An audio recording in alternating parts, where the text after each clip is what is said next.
ეთერში ახალი ხაზი სოფო ჩარკვეტაძესთან ერთად საღამოშვიდობის რამდენიმე წუთში თქვენ ნახავთ. პროკურატურამ ლაფაყურის სპეცოპერაციის გამოძიება დაიწყო. აჰმედ ჩატაევი დღეს დლდანის ციხეში მოწმის სახით დაკითხეს. მან მისცა ჩვენება, რომ მას არანაირი იარაღი არ ჰქონდა თან, რაზეც ასევე დადასტურებულია, როგორც ვიცით, უკვე გამოძიების ეტაპზე მოწმეთა ჩვენებებით. რა შეკითხვებზე მოუწევს პასუხისგაცემა ვანო მერაბიშვილს? შინაგან საქმეთა სამინისტრო უწყების ყოფილ ხელმძღვანელს უფლებამოსილების გადამეტებაში ადანაშაულებს და პროკურატურას მიმართავს. წლების განმავლობაში დაშვებული და წახალისებული იყო სამინისტროს ორი უმნიშვნელოვანესი დეპარტამენტის არაფორმალური მმართველობა. შემოწმების მასალები რეაგირებისათვის დღესვე გადაიგზავნება საქართველოს მთავარ პროკურატურაში. 8 წელი ბუტარო ბათიძის მკვლელობიდან კიდევ ერთი საქმე, რომელსაც პროკურატურა იძიებს. დაიჯებიან თუ არა დამნაშავეები. გამოიტანეს რამდენიმე ცალი ავტომატი და ჩადეს ერთ-ერთი პატრულის მანქანის საბარგულში. თემა საზოგადოებმა მიცის კარგად რა იყო და როგორ იყო უბრალოდ არავინ არ არის დასჯილი. რატომ ხელმძღვანელობდნენ სამსახურიდან გათავისუფლებული დათა ახალაია და ვასილ სანოძე დეპარტამენტებს 2 წლის განმავლობაში? რატომ მიუწვდებოდათ ამ პერიოდის განმავლობაში მათ ხელი სახელმწიფო საიდუმლო ინფორმაციასთან და დოკუმენტებთან? ასევე რატომ გეგმავდნენ და ხელმძღვანელობდნენ ისინი ოპერატიულ, საგამოძიებო, აგენტურულ და სხვა ხასიათის სპეციალურ ღონისძიებებს? ამ კითხვებზე პასუხისგაცემა ყოფილ შინაგან საქმეთა მინისტრს ვანო მერაბიშვილს მოუწევს. შინაგან საქმეთა სამინისტრომ შესაბამისი დოკუმენტაციას მთავარ პროკურატურას უგზავნის. საუბარია სანდრო გირგულიანის მკვლელობის შემდგომ პერიოდზე. ვანო მერაბიშვილს პროკურატურაში დაიბარებენ.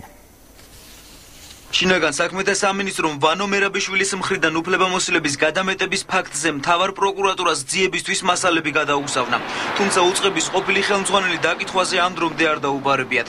ის რომ მერაბიშვილს კითხვებზე პასუხისგაცემა მოუწევს, ამას არჩილ კბილაშვილიც ადასტურებს.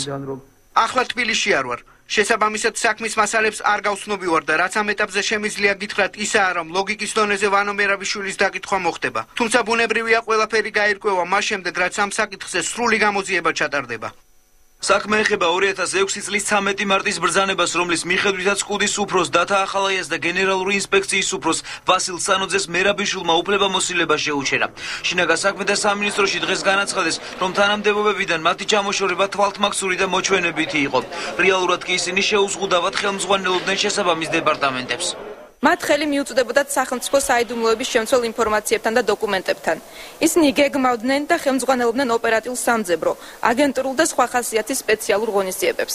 ვანო მერაბიშვილს ამ დრომდე კომენტარი არ გაუკეთებია. ძალოვანი სამინისტროს დღევანდელი განცხადება თანაგუნდელმა გიორგი ვაშაძემ შეაფასა. სიმართლე გითხრათ, დეტალებში არ ვიცნობ, იქ დანიშნა, არ დანიშნა, იყო უფლებამოსილი, არ მე მგონი ეს არის მართლაც რაღაცა პოლიტიკური თამაშის საგანი და მეტი არაფერი.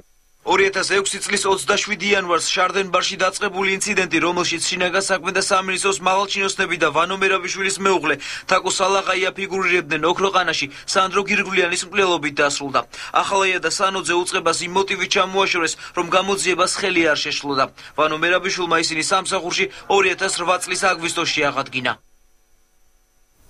პროკურატურამ ყოფილი ხელისუფლების კიდევ ერთი მსხვერპლის ბუტარო ბათიძის მკვლელობის საქმის გამოძიება დაიწყო. ამ ეტაპზე მოწმეები იკითხებიან ჩვენება უკვე მისარო ბათიძის დედამ, ხოლო მისი მეგობარი ირაკლი მირაბერიძე დაკითხვაზე დღეს დაიბარეს. ამ ეტაპზე უცნობია, როდის დაკითხავენ კიდევ ერთ მნიშვნელოვან მოწმეს, რომელიც რობათიძის მანქანაში ნაპოვნი იარაღის წარმომავლობაზე საუბრობს.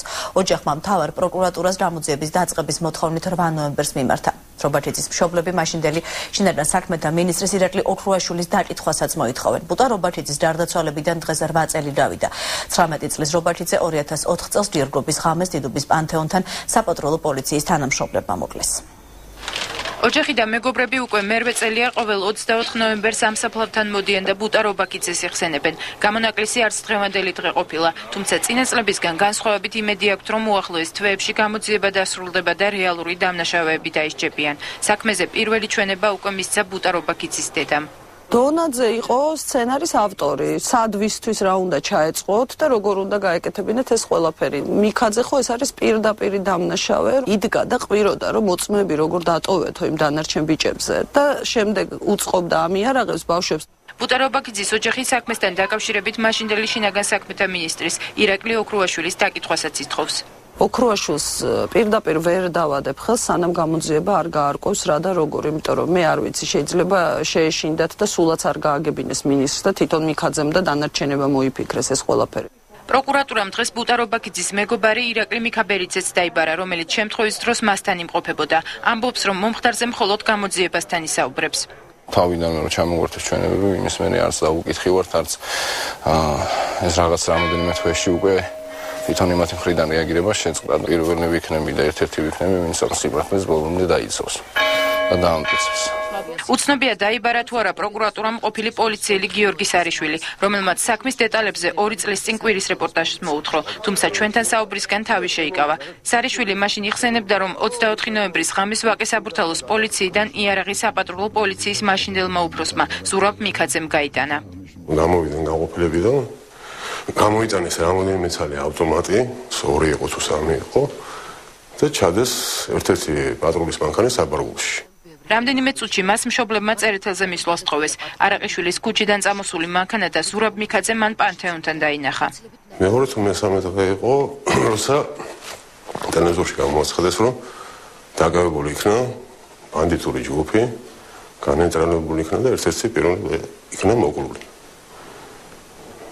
აი მაშინ მივხვდი მე, თუ რისთვის იყო ეს ავტომატები გამოტანილი. 2004 წლის გიორგობის ღამეს 19 წლის ბუტარობაკიძე 5 მეგობართან ერთად შინბრუნდებოდა, როცა პატრულმა გააჩერა. ხელებაწეულ რობაკიძეს კი სამართალდამცავმა გრიგოლ ბაშალეიშვილმა 2 ტყვია დაახალა. ბაშალეიშვილმა პირველ ჩვენებაში განაცხადა, რომ რობაკიძე შეიარაღებული იყო, თუმცა მოგვიანებით აღიარა, რომ რობაკიძე შემთხვევით შემოაკვდა. ტელევიზიით გასულ კადრებში ისმის, რომ დაკავებულები შეიარაღებულები არ იყვნენ. კიდევ ერთი სარქმე, რომლის ირგვლივ ამ დრომდე ბევრი კითხვის ნიშანი არსებობს. პროკურატურამ ლაფანყურის სპეცოპერაციის გამოძიება დაიწყო. დღეს ჩვენება დორკო უმაროვის ნდობით აღჭურვილმა პირმა ახმედ ჩატაევმა მისცა. ის სპეცოპერაციის ერთადერთი ცოცხალი მოწმეა ჩეჩენთა მხრიდან. ჩატაევი ამ ეტაპზე დლდანის ციხეში იხდის სასჯელს. ქართულმა სამართალდამცველებმა ცალხელა ახმედას სპეცოპერაციის დაწყებიდან 10 დღის შემდეგ ასაფეთრებელი ნივთიერებების უკანონოდ შენახვა ტარებისთვის დაარღვევეს. ჩატაევი ახლა სამართალს ეძებს. გარდა ამისა, ლაფანყურის მოვლენების გამოძიების მოთხოვნით პროკურატურას სპეცოპერაციის დროს დაღუპული ქართველი სპეცრაზმელის არჩილ ჩოხელის ოჯახმაც მიმართა. რა მოხდა ლაფანყურში? ამას გამოძიება დაადრენს დღეს ჩატაევი კიდევ რამდენიმე ეპიზოდის გამო დაიკითხა. დეტალები გიორგი მანჯავიძე მიცის, ის ახლა პირდაპირ ეთერში შემოგვიერთდება გიორგი საღამოშიდების. სოფო, როგორც უკვე აღნიშნე, გამოძიება ლაფანყურის მოვლენების გარშემო რამდენიმე გამოძიება მიმდინარეობს ერთდროულად. კერძოდ საუბარია თავად ლაფანყურის სპეცოპერაციაზე, ახმედ ჩატაევის მიმართ წაყენებული ბრალდების მოწმეთა ჩვენებებზე და თავად ცალხელა ახმედის საქმეზე. დღეს გამოძიებამ ამ სამივე ეპიზოდის ირგვლივ დაკითხა ახმედ ჩატაევი. დაიკითხა ახმედ ჩატაევი, მოწმის სახით დაიკითხა იგი აი იმ ფაქტთან დაკავშირებით, რასაც დაწყებულია გამოძიება. მან მისცა ჩვენება, რომ მას არანაირი იარაღი არ ჰქონდა თან, რაზეც ასევე დადასტურებულია, როგორც ვიცით, უკვე გამოძიების ეტაპზე მოწმეთა ჩვენებებით. ლაფანყურის მოვლენების გამოძიების მოთხოვნით პროკურატურას ცოტა ხნის წინ სპეცოპერაციის დროს გარდაცვლილი ქართველი სპეცრაზმელის არჩილ ჩოხელის ოჯახმა მიმართა. ოჯახის წევრების თქმით, არჩილ ჩოხელი გარკვეულ ვითარებაშია დაღუპული და ისინი პროკურატურისგან სიმართლის დადგენას ითხოვენ. ამავდროულად ჩოხელის ოჯახის წევრები კონკრეტულ გვარებსაც ასახელებენ, ვის დასჯასაც ითხოვენ. ვაინტერესებს ჩვენ სიმართლე, ვინ იყო შემკვეთი, ვინ იყო შემსრულებელი და ვინ მოკლა ეს ალალი და უდანაშაულო ადამიანი. ამ სპეცოპერაციაში კარგად იცით თქვენ, რომ მონაწილეობდა მაშინდელი შინაგან საქმეთა მინისტრი, ყოფილი შინაგან საქმეთა მინისტრი ბაჩუ ახალაია, თუნდაც მისი მოადგილე გია ლორთქიფანიძე, კონტრდაზვერვის ცენტრის თანამშრომელი ვიღაც სანდრო ამირიძე და ვინმე აბაშიძე იქ დღემდე სახელი ვერ მოვიძიეთ, ისიც რომელიც ამ სპეცოპერაციაშიც მონაწილეობდა და ესე თქვეს რამდენადაც მართალია ისი ბაჩუ ახალაიას კაცი იყოვო.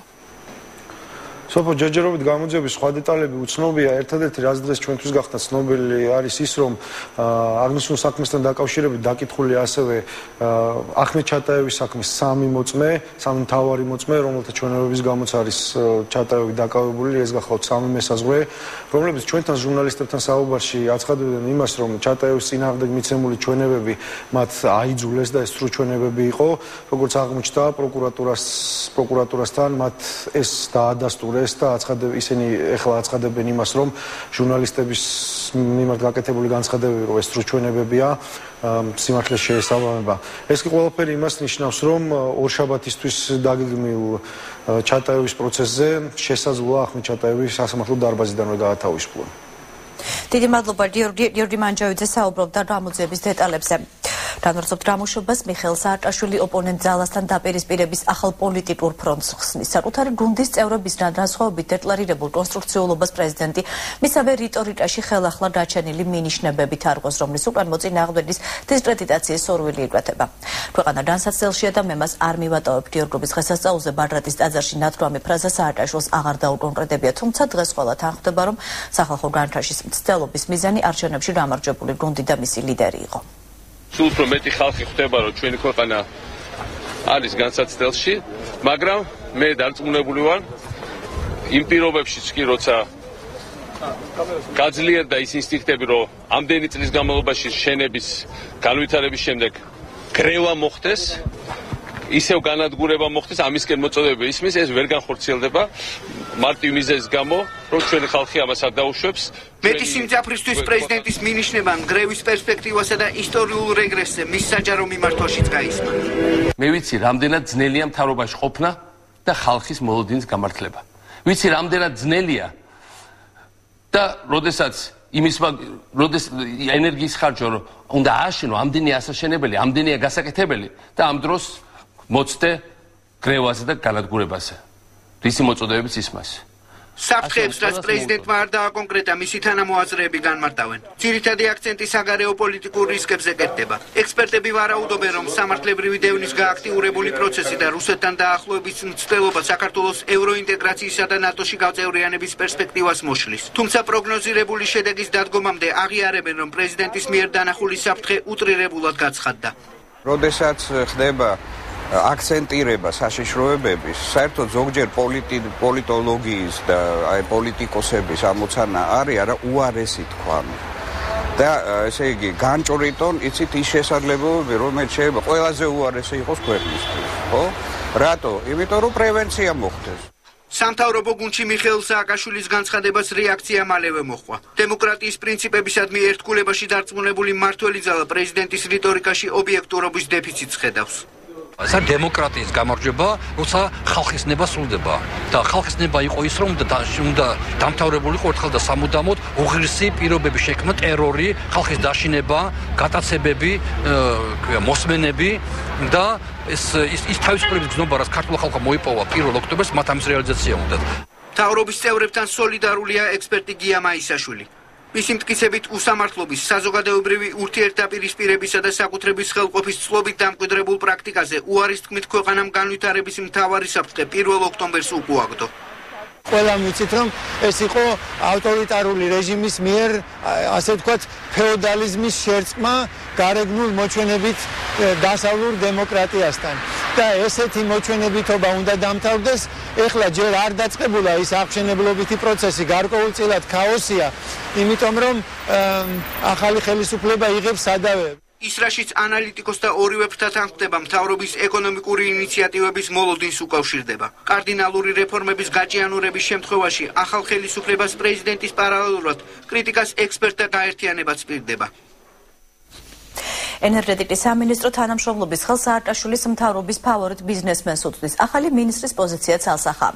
მაშინ, როცა საქმე ენერგოსიმძლავრეების მშენებლობას ეხება, კახირალაძე მხარდაჭერას პოლიტიკურ ოპონენტებსაც პირდება. ამ შემთხვევაში მინისტრისგან გაცემული გარანტიების იმედი Silk Road ჯგუფის დამფუძნებელს გიორგი რამიშვილს აქვს. სწორედ მისი ჰოლდინგის ინვესტიციებით 5 თვეში გურიაში საშუალო სიმძლავრის ჰიდროსადგური გაეშვება. კითხვას დღეს მხოლოდ ახალი ობიექტის ტარიფი ბადებს შესაძლოა იმ საინვესტიციო გარემოს პირობებში, რომელიც ახალ მთავრობას მემკვიდრეობით ერგო ენერგეტიკის მინისტრს ოპონენტ პოლიტიკურ გუნდთან ასოცირებულ ბიზნესმენთან ერთად თვალის დახუჭვა რამიშვილის ჰესის მიერ გამომუშავებული ელექტროენერგიის ფასეც მოუწიოს.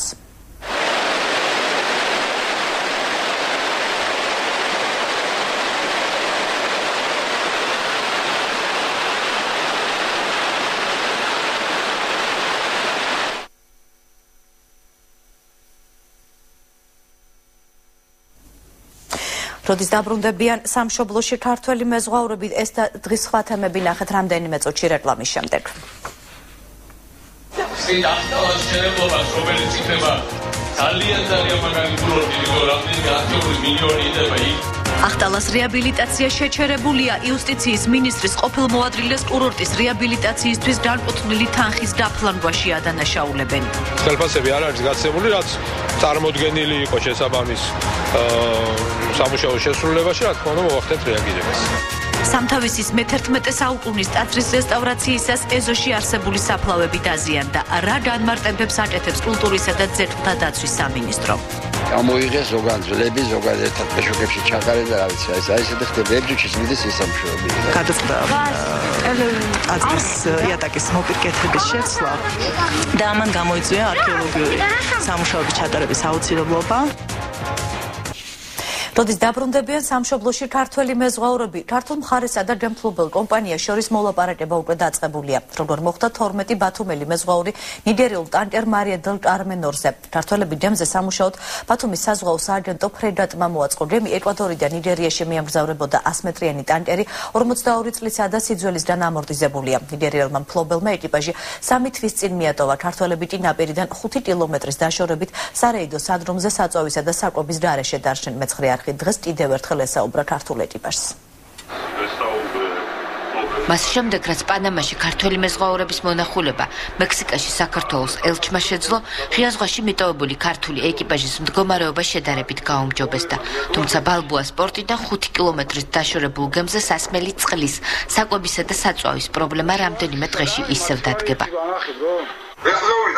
ელჩის ოპერაციის შემდეგ გემზე იმ დროისთვის მოვიდა მედიკამენტები, რომელიც ელჩმა თავისი პირადი ხარჯებით გაიღო და მოვიდანა, იყო საკვები პროდუქტები, იყო დასალევი წყალი და აი ისაღები როგორც დასაბანი წყალი.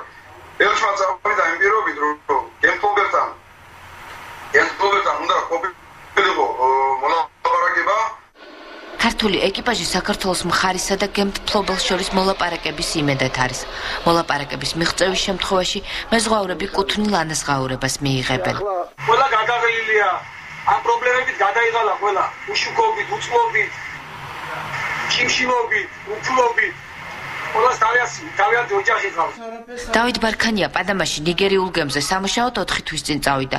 მეზღვაურის დედას იმედი აქვს, რომ მისი შვილი სამშობლოში უახლოეს დღეებში დაბრუნდება. თუ პატრონი არ გამოჩნდება და იმან ხელფასებდება თუ არ დაარიგებს, რა თქმა გამოსავალი არ იქნება მაგას, რომ ესე იგი აუქციონზე რო გეიყვანოს, ესე იგი ეს გემი გაყიდოს და დაარიგოს ხელფასები და იმ ფულით ესე იგი დაბრუნდებიან მაგანის სახლში. ღია ზღვაში ქართველი მეზღვაურები უკვე რამდენიმე თვეა იმყოფებიან. ისინი ასეთ მდგომარეობაში მას შემდეგ აღმოჩნდნენ, რაც ნიგერიელმა მეპატრონემ დაზიანებული გემი მიატოვა. უარი თქვა მის გარემონტებაზე და კონტრაქტი გაწყვიტა მეზღვაურებთან. როგორ ხდებოდა თბილისის ტყეპარკების ნაკვეთება დაყოფა და დასხვისება და რა დარღვევები ახლდა თან ამ პროცესს? დეტალური კვლევა ამ საკითხზე ორგანიზაცია უსაფრთხო სივრცემ ცოტა ხნის წინ დაასრულა. ფონდ ღია საზოგადოება საქართველოს მხარდაჭერით ჩატარებული სამართლებრივი და ურბანული კვლევა თბილისის 4 დიდი სარეკრეაციო ზონის, ვერისა და ვაკის პარკების, მზიურისა და დიღმის ტყეპარკის საკითხებს მოიცავს, რომელთა შესახებ დოკუმენტაცია სპეციალისტებმა გამოითხოვეს და შეისწავლეს. კვლევას თან ახლავს რუკები, სადაც თბილისის 4 პარკის ნაკვეთება დაყოფა დასხვისების დინამიკა დეტალურად არის მოცემული. კვლევის ავტორებმა დიღმის ტყეპარკის საქმის გამოძიებისთვის პროკურატურას უკვე მიმართეს. 3 წლის განმავლობაში ვერ მივახციეთ იმას, რომ უბრალოდ შეამოწმონ დოკუმენტები. ორგანიზაცია უსაფრთხო სივრცე პროკურატურისგან დიღმის ტყეპარკის საქმის შესწავლას ითხოვს. განცხადება 200 გვერდიანი დანართით ორგანიზაციის დამფუძნებელმა პროკურატურაში უკვე შეიტანა.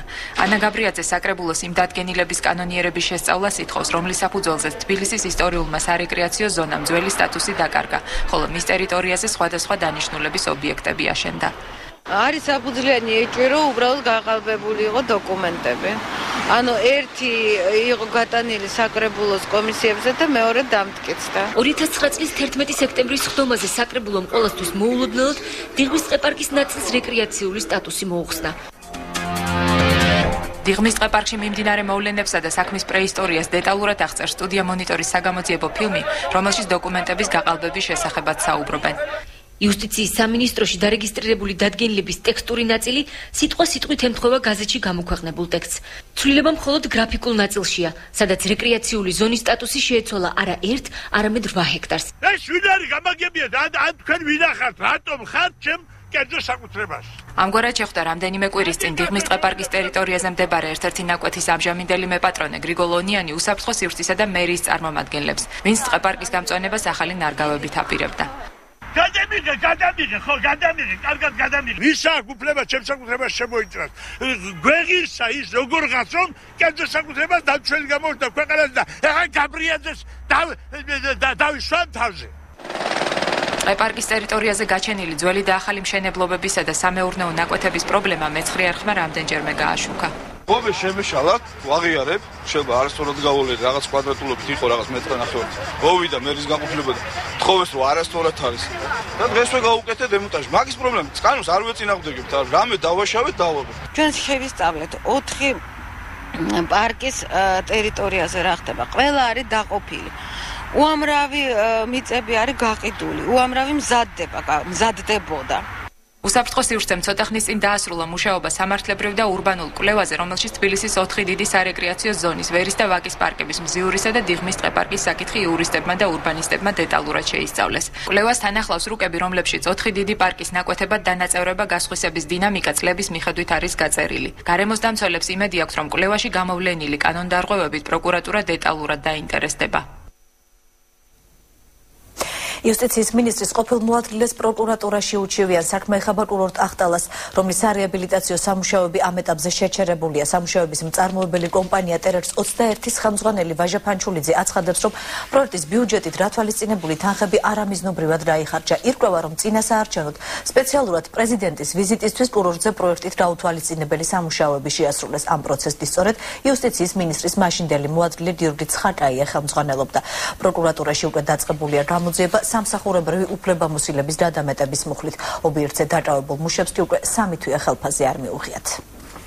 წინ ახტალას შენებლობას, რომელიც იქნება ძალიან მაგარი კურორტი, იმიტომ რამდენიმე ათეული მილიონი იდება იქ. წინასაარჩევნოდ სპეციალურად პრეზიდენტის ვიზიტისათვის გახსნილი კურორტ ახტალას რეაბილიტაცია შეჩერებულია. ტერექს 21-ის ხელმძღვანელი ვაჟა ფანჩულიძე კახეთის საინფორმაციო ცენტრთან საუბრისას აცხადებს, რომ იუსტიციის მინისტრის ყოფილი მოადგილის გიორგი ცხაკაიას დავალებით პრეზიდენტის ჩასვლისთვის პროექტით გაუთვალისწინებელი სამუშაოების შესრულება მოუხდა. ახტალაზე სამუშაოების დასრულების შეფერხება გამოწვეულია სახელმწიფოს მოხელეების მხრიდან უხეში ჩარევით. გიორგი ცხაკაიას ჩარევით გავაკეთეთ ძალიან ბევრი რამ, რაც პროექტით არ იყო გათვალისწინებული. იმის გამო, რომ ფასადურად უნდა გახსნილიყო და არჩევნებამდე პრეზიდენტის ვიზიტისთვის მომზადებულიყო, ძალიან სწრაფად ვასრულებდით სამუშაოებს. მომზადებელ საფარზე დავაგეთ ასფალტი, რამაც რამდენიმე ასობით 1000 ლარის ზარალი მიაყენა ჩვენს კომპანიას. ძალიან ბევრი სამუშაო ხელმეორედ გასაკეთებელი გაგვიხდა, იმიტომ რომ სიჩქარის გამო უხარისხოდ გაკეთდა. მეცხრე არხი შეეცადა გიორგი ცხაკაიასთან დაკავშირებას, თუმცა იუსტიციის მინისტრის ყოფილმა მოადგილემ ჩვენ ზარებს არ უპასუხა.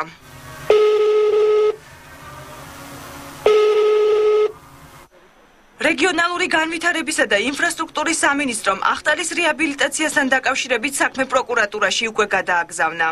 ჩვენ მქონდა შეხვედრა ამ კომპანიას, რომელიც ოფიციალურად შემოიტანეს სამინისტროში წერილი, სადაც აღწერილი იყო დეტალურად ეს ყველა ინფორმაცია, ჩვენ ღირსიერად ეს გადავაგზავნეთ პროკურატურაში. მუშები უარს აცხადებენ კურორტის სარეაბილიტაციო სამუშაოების გაგრძელებაზე. ამბობენ, რომ სახელფასო დავალიანების გასტუმრებას ადგილზე ჩასული ინფრასტრუქტურის სამინისტროს წარმომადგენლები დაპირდნენ. განვითარების მინისტრი ჩამოვიდა, მოადგილე უпростоრად, შეგვიდა რომ ხელფასები იქნება. დაახლოებით 3-4 თვის ხელფასებია გასაცემი, სადღაც 60 კაცამდე მუშაობდნენ. თავის მხრივ სამინისტრო აცხადებს, რომ კომპანიას თანხა მუნიციპალური განვითარების ფონდიდან უკვე გადაერიცხა და იმ შემთხვევაში თუ დავალიანება არ დაიფარება, უწყება რეაგირებას მოახდენს. ჩვენი გადარიცხულიდან ის მასალა და შესაბამის ხელფასები არ არის გაცემული, რაც წარმოდგენილი იყო შესაბამის სამუშაოს შესრულებაში, რა თქმა უნდა მოახდენთ რეაგირებას. კურორტ ახტალასთან დაკავშირებით პროკურატურაში გამოძიება სისხლის სამართლის კოდექსის 333 მუხლით მიმდინარეობს, რომელიც სამსახურეობრივი უფლებამოსილების გადამეტებას ითვალისწინებს. ჩვენ ახლა კიდევ ერთხელ ვუბრუნდებით ჰესების თემას. Silk Road ჯგუფის დამფუძნებლის გიორგი რამიშვილის ჰოლდინგის ინვესტიციებით 5 თვეში გურიაში საშუალო სიმძლავრის ჰიდროსადგური დაეშვება. კითხვას დღეს მხოლოდ ახალი ობიექტის ტარიფი ბადებს შესაძლოა იმ საინვესტიციო გარემოს პირობებში, რომელიც ახალ მთავრობას მემკვიდრეობით ერბო ენერგეტიკის მინისტრს ოპონენტ პოლიტიკურ პოლიტიკურ გუნდთან ასოცირებულ ბიზნესმენთან ერთად თვალის დახუჭა რამიშვილის ჰესის მიერ გამომუშავებული ელექტროენერგიის ფასეც მოუწიოს. 9 წლიანი ჩავარდნის შემდეგ საქართველოს ენერგოსისტემა ახალ სიმძლავრეს მიიღებს. დინარე ბაქსე კასკადური ჰიდროელექტროსადგურის პირველი ეტაპის დასრულება Silk Road ჯგუფი თურქ პარტნიორთან ერთად გაზაფხულზე გეგმავს. საერთო რაოდენობა არის დაახლოებით 55 მეგავატი. ეს არის პირველი ჰესი, რომელიც უკვე დამთავრების სტადიაშია, რამდენიმე თვეში ეს მორჩება, ეს არის 10 მეგავატი. და საერთო ინვესტიცია ეს არის სადღაც 100 მილიონამდე. გავაჩეროთ დაწყებული პროექტი, რომელიც თავდება, თუ ასოცირდებოდა? დეფიციტური ენერგეტიკული ბალანსის პირობებში Silk Road-ის დამფუძნებელს ენერგეტიკის მინისტრი დამატებითი სიმძლავრეების მშენებლობის პროცესში სრულ მხარდაჭერას პირდება. ამბობს, რომ დამოკიდებულების სხვა კრიტერიუმი არ არსებობს. მე პოლიტიკური შეხედულებებით კიდევ ერთხელ ვიმეორებ, ინვესტორებს ნამდვილად არ ვირჩევ, ვინც საქმეს გააკეთებს ჩვენი ქვეყნისთვის, ჩვენი ქვეყნის მოსახლეობისთვის, ყველა იმ ადამიანისთვის კარი ღიად არის. 10 მეგავატიანი ჰიდროსადგურის მიღმა მთავარ ენერგეტიკულ უწყებას დამატებითი რესურსი ქვეყნის ეკონომიკურ განვითარებასთან ერთად კიდევ სჭირდება. კაცრი გარემოს დაცვითი სტანდარტების გათვალისწინებით სამინისტრო მსხვილი ჰიდროელექტროსადგურების მშენებლობის შესაძლებლობას დღემდე განიხილავს. თუმცა ჩანასახოვან მდგომარეობაში მყოფი პროექტების პირობებში ასეთი სიმძლავრეების მოძიების შესაძლებლობა ახლო მომავალში ჯერ არ ჩანს. დარგი სპეციალისტები განმარტავენ, რომ რესურსებით მდიდარ ქვეყანაში ჰიდროენერგეტიკული განვითარება ცუდმა საინვესტიციო გარემომ შეაფერხა. რა არგუმენტებია, რომ მაგალითად თქვენ თუ გინდათ თქვათ ააშენოთ 50 მეგავატიანი საშუალო სიმძლავრის სადგური, თქვენ უნდა გადაიხადოთ 8.5 მილიონი დოლარი უნდა გქონდეთ გაყინული. ან საბანკო გარანტიის, რომელიც ასევე ფული ის, ან პირდაპირ თანხა უნდა გქონდეთ გარანტიაში ჩადებული. ეს ბუნებრივია ეს აძვირებს პროექტს. ამ პირობებში ანალიზის საფუძველზე სპეციალისტები ამტკიცებენ, რომ ხელოვნურად გაძვირებული პროექტების საწყისი ტარიფი ელექტროენერგიის საშუალო შეწონილფას მნიშვნელოვნად აღემატება. პერსპექტივაში განსახილველი ჰიდროელექტროსადგურების საინვესტიციო უკუგების განაკვეთები 1 კილოვატ ენერგიაზე 7-8 თეთრიდან იწყება. რაბედიელის მრავალმილიონიან პროექტს ბათუმის ანბანის ჭოშჭი უკვე ფრინველების თავშესაფარია. სატელევიზიო სტუდიებისთვის და მოძრავი რესტორნისთვის გამოყოფილ ადგილზე მეცხრე არხის გადამღებ ჯგუფს ანტისანიტარია და მკვდარი ფრინველები დახვდა. უკვე დახარჯული 65 მილიონი ლარის გარდა ჭოშჭის შენახვას ყოველწლიურად 700.000 ლარი ჭირდება. ნაგებობა წელიწადში ერთხელ უნდა შეიღებოს, ორჯერ კი დასვლელების დახმარებით დაიწმინდოს. ათობით მკვდარი ფრინველი და ანტისანიტარია ასეთი მდგომარეობა ბათუმში ანბანის კოშკში, რომლის აშენება ბიუჯეტს ათეულობით მილიონი დაუჯდა, მის მოვლაზე კი არავინ ზრუნავს. იმის გამო, რომ სენსორული ლიფტი არ მუშაობს, მეცხრე არხის გადამღებ ჯგუფს 135 მეტრის სიმაღლეზე ასვლა ფეხით მოუხდა. ბათუმის საკრებულოს წევრის ინფორმაციით, კოშკის მოსავლელად 12 თვეში 700.000 ლარია საჭირო. ვერავინ ვერ გვეუბნება, თუ რაში უნდა გამოიყენო. შეხედულათა სასისეთი ლამაზია, რომ დატკბის ყურები და ან რაიმეში ის რა ქვია ყოფითი გამოყენებითი არაფერი არ აქვს მას უბრალოდ გაზ და უნდა უყური. ეს არის ფულის წყალში გადაყრა და ვიღაცეების ჯიბეებში ჩადება კიდევ გარკვეული თანხით. რაც შეეხება ყოველწლიურად 700.000 ლარის გადახდა სამ კოშკის შენახვაში, ნამდვილად ვფიქრობ, ახლა ვერც იმას ვიტყვი, რომ უნდა დაინგრეს და ალბათ დანგრევაც გარკვეულ თანხასთან იქნება დაკავშირებული, მაგრამ მე ვფიქრობ, რომ ეს ყველაფერი არის ვიღაცეებისთვის ფულის გაკეთების საშუალება. ბათუმის მერის საკრებულოს წევრებს არ ეთანხმება და აცხადებს, რომ კოშკი ქალაქის ბიუჯეტისთვის დამატებითი შემოსავლის წყარო გახდება. თუმცა ფიქრობს, რომ ის სამართავად კერძო პირს უნდა გადაეცეს. ამ კოშკის მიმდინარე მოვლა შენახვა, იქ კომუნალური ხარჯები, განათება და ასე შემდეგ, ანუ ტექნიკის შენახვა, ეს ხარჯებიც მერის ბალანსიდან თუ ბულვარის ადმინისტრაციის ხარჯებიდან ჩამოიწერება, რაც მთლიანობაში იქნება ბიუჯეტური კუთხითაც მომგებიანი. ჯემალ ანანიძის განცხადებით, ნაგებობას ექსპერტიზა უტარდება და მომავალი წლისთვის დადგინდება, რამდენად ხარისხიანადაა შესრულებული სამუშაოები, რის გამოც ბულვარის ადმინისტრაციამ კოშკი ბალანსზე ჯერ კიდევ ვერ აიყვანა. ჩვენ ვართ უზუფრუქტუარავი, მაგრამ მესაკუთრე რჩება ქალაქ ბათუმის მერია. მიღება ჩაბარებას დაასრულებს და ალბათ უკვე მუშა მდგომარეობაში საბოლოოდ ღირებულებასთან ერთად გადმოგვეწემა. ანბანის კოშკის საბოლოო ღირებულება ახალი წლის შემდეგ გახდება ცნობილი. ამის შემდეგ ბულვარის ადმინისტრაცია შენობის განკარგვა შეძლებს და მისი დანიშნულებაც უფრო ცხადი გახდება. სამთავისში მე-11 საუკუნის ტაძრის რესტავრაციისას უძველესი საფლავები დაზიანდა ნეშთების გადასვენების აუცილებლობა სპეციალისტები ტაძრის მიმდებარე ტერიტორიაზე მიმდინარე არქეოლოგიურ გათხრებს უკავშირებენ. რა განმარტებებს აკეთებს კულტურის სამინისტრო და კულტურული მემკვიდრეობის დაცვის ეროვნული სააგენტო, ნახეთ ჩვენ სიუჟეტში. განცხადება, რომელსაც თქვენ კადრში ხედავთ, სოციალურ ქსელებში დღეს გავრცელდა. ხალხო შოკში ვარ. დღეს წავედით სამთავისში. ეს არის უნიკალური მე-11 საუკუნის ტაძარი, რომელიც შეტანილია იუნესკოს მსოფლიო მემკვიდრეობის საცდელ სიაში. ამჟამად მიდის რესტავრაცია, თუ ამას შეიძლება ასეთი სახელი დაარქვა. ამილახვარების საგვარეულო საფლავის ქვები ამოგდებულია მიწიდან. მიყრილ-მოყრილი, ზოგიც გატეხილი. ეკლესია დაკეტილია და ჩანს, რომ შიგნითაც საშინელება ხდება. არადა მე-17 საუკუნის ფრესკებია. მოკლედ, ძალიან გთხოვთ, ყველამ გადაპოსტეთ და ეგრებ კულტურის სამინისტრომ მიაქციოს ყურადღება ამ მსგავსობას. სამთავისის ტაძრის რესტავრაცია 3 წელზე მეტია მიმდინარეობს. ადგილობრივების თქმით, ეზოში საფლავები მართლაც გათხარეს, ნეშთები კი დროებით სხვაგან გადაასვენეს. ეს საფლავები სულ გარშემო შემოთხარეს, ამოიღეს შიგნიდან რა მოხდა არ ვიცი, მე თვითონ მიყვრე მოსულები იქიდან, იქ რა ნახეს, რა არ ნახეს, ეგ არ ვიცი და ესე იგი 9 მეტრის წევენ დაბლა. ამოიღეს ზოგან ძვლები, ზოგან ერთად ბეშოკებში ჩაყარეს და რა ვიცი, აი ესეთი ხდება. კულტურული მემკვიდრეობის დაცვის ეროვნულ სააგენტოში აცხადებენ, რომ საფლავებიდან ნეშთების გადასვენება მსოფლიოში მიღებული პრაქტიკაა. პროექტის ხელმძღვანელის გიორგი გაგოშიძის თქმით, ნეშთების გადასვენების აუცილებლობა არქეოლოგიური გათხრებისას აღმოჩენილმა უძველესმა ექსპონატებმა გამოიწვია. აღმოჩნდა ბევრი საინტერესო რამ. სამთავის ეკლესიას გაცილებით ძველი სამნავიანი ბაზილიკა აღმოჩნდა, რომელიც სამთავისის ტაძრის სამხრეთით არის. კიდევ ბევრი საინტერესო რაღაცები აღმოჩნდა. ეხლა მიმდინარეობს უბრალოდ არქეოლოგიური გათხრები ეკლესიის ინტერიერში. სამთავისის ტაძრის რესტავრაციასთან დაკავშირებით განმარტებებს აკეთებს კულტურისა და ძეგლთადაცვის მინისტრის მოადგილე. მარინე მიზანდარი ტაძრის რესტავრაციაზე ინფორმაციას კულტურული მემკვიდრეობის დაცვის ეროვნული სააგენტოს კამფლობს. როგორც მიზანდარს სააგენტოში უთხრეს, პროექტის ყველა პირობა დაცულია. სამუშაოები ხელოვნებამცოდნეებისა და არქეოლოგების ხელმძღვანელობით მიმდინარეობს. დაწყებულმა არქეოლოგიურმა სამუშაოებმა გაამჟღავნა ქვემოთ ძალიან საინტერესო არქეოლოგიური ფენები და ძალიან მნიშვნელოვანი და დღემდე უკვე სადღეისოდ ჩასულნი არიან მე-6 საუკუნის დონემდე და აღმოჩნდა იქ მრავალი ეკლესიის ნაშთი, ძველი ბაზილიკა, უნიკალური ნაგებობები. სიღრმეში ჩასვლის აუცილებლობამ გამოიწვია დროებით საფლავებიდან ძვლების ამოსვენების აუცილებლობა და შენახვა. მინისტრის მოადგილე მონიტორინგის შედეგებს ორშაბათს გაეცნობა. იმ შემთხვევაში, თუ რესტავრაციის დროს რაიმე დარღვევა აღმოჩნდა, მის აღმოსაფხრელად სამინისტროში დამოუკიდებელი კომისია შეიქმნება. ვახტანგ კოტეტიშვილის ნაკვალევზე ამ სახელწოდების ექსპედიციის დროს სოფელ დიდთონეთში აღმოჩენილი კოტეტიშვილის სახლი და მეშაირეები ქართველი მეცნიერის დაბადების ადრილიდან.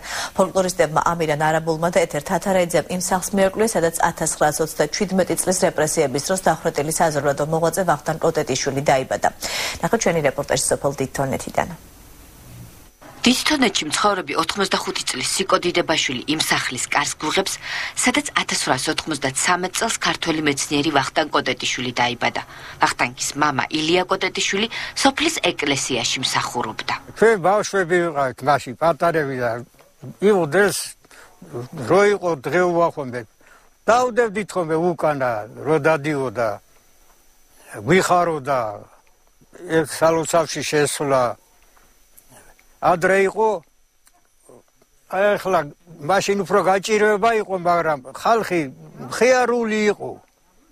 ფოლკლორისტებს ამირან არაბულსა და ეთერ თათარაიძეს ამ სახლის არსებობის შესახებ სწორედ სიკო დიდებაშვილმა უამბო. ხალხური პოეზიის შემგროვებლებმა სიკო პაპა პირველად ერთი თვის ყველაფრით ისტორიული არის, თუ აი დაფა მაინც იყოს მემორიალური. აქ არის დაბადებული დიდი ქართველი მამულიშვილი, ცნობილი ფოლკლორისტი, ხებოვანი და მეცნიერი ვახტანგ კოტეტიშვილი. ნაზი კერესელიძესაც კოტეტიშვილის ნაკვალევზე ჩატარებული ექსპედიციის დროს შეხვდნენ. ის ხალხურ სიმღერებს ფანდურზე 14 წლიდან მღერის. ჩემი თვისავლე, ჩემთვის არავის არ უთქვა, რომ ანესე ჩამოყარე ხელი ანეს, არავის. და ობლად გარდილი ქალი კი ვარ. ნასი კერესელიძე თბილისში ფოლკლორის ცენტრში დაგეგმილ ხალხური პოეზიის საღამოზე ჩასვლას ვერ მოახერხებს, თუმცა გვპირდება, რომ 27 ნოემბერს მეცხრე არხზე გასულ სიუჟეტს აუცილებლად ნახავს. კოტეტიშვილის იუბილისადმი მიძღვნილ ხალხური პოეზიის ნიმუშების საჯარო კითხვა სწორედ ამ დღეს გაიმართება. ფოლკლორის ცენტრში გამოფენაც გაიხსნება, სადაც ამირან არაბულისა და ეთერ თათარაიძის მიერ ექსპედიციაში გადაღებული ფოტოების გარდა კოტეტიშვილის ქანდაკებებიც გამოიფინება. მესამე მეოთხე ფაკულტეტი, რომელიც მაგან დაამთავრა აკადემიაში, ქანდაკება ნიკოლაძესთან. ნიკოლაძის პირველი კურსი იყო ბაბოჩემის გამოშვებას. და იყო ეგეთი უფრო ხობი ვიცი, მაგრამ ამას გარდა ქონდა ანუ რაც აკეთებდა, ეგ აკეთებდა თავისთვის. საიუბილეო ღონისძიებები მარჯანიშვილის თეატრში დასრულდება. ასეთ იყო გასული დღე და ის თემები, რაც მე და ჩემო კოლეგებმა თქვენთვის მოვამზადეთ, მოგზაურობიან ღამეს და სასიამოვნო კვირა დღეს გისურვებთ. მადლობა რომ გიყურებთ. ნახვამდის.